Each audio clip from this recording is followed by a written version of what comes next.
guys, long time no see. Welcome to Let's Talk Torah.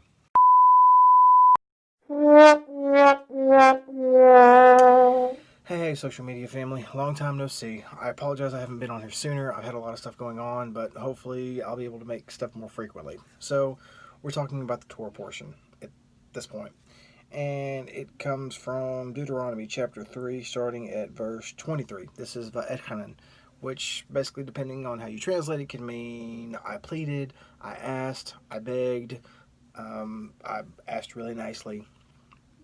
This is Moses basically telling the children of Israel, I don't get to go into Israel because of you.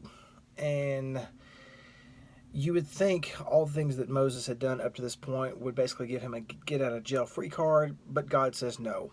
And a lot of people, this is very shocking because at this point, Moses has the greatest relationship in history with God, I would say, besides Adam. That's why in Judaism he is put such on a high pedestal. Some even state in Judaism that he's greater than the coming Messiah, which is another video for another time. But let's look at the text and talk about some stuff. Starting at verse 23 in chapter 3 of Deuteronomy 3.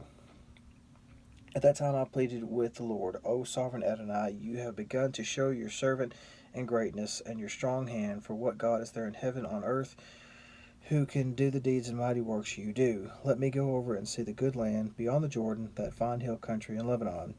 But because of you, the Lord was angry with me and would not listen to me. That is enough, the Lord said. Do not speak to me any more about this matter. So, I could go on, but I'll paraphrase, basically saying God says, you can go up to the hill, you can look, but that's it. That's all I'm going to let you do. So, one of the elders at our synagogue, one thing he's impressed upon me is that whenever you read the Torah portion, is to how does it relate to your life? What's going on?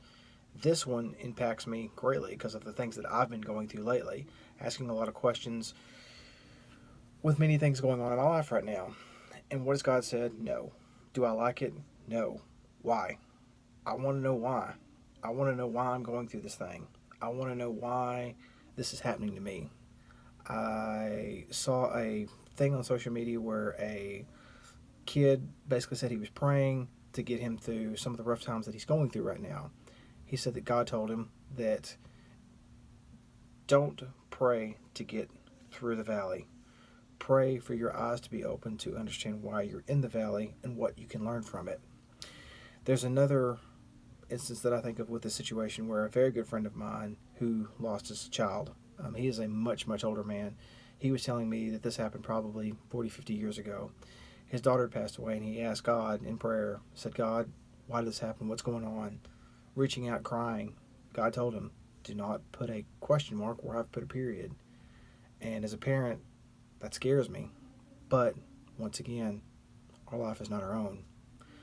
The Bible says in Romans chapter 8, verse 28, that everything works out for the good of those that love the Lord and are called according to his purpose. It's the same thing in the Garden of Eden when Messiah prayed, Father, not my will, but your will be done.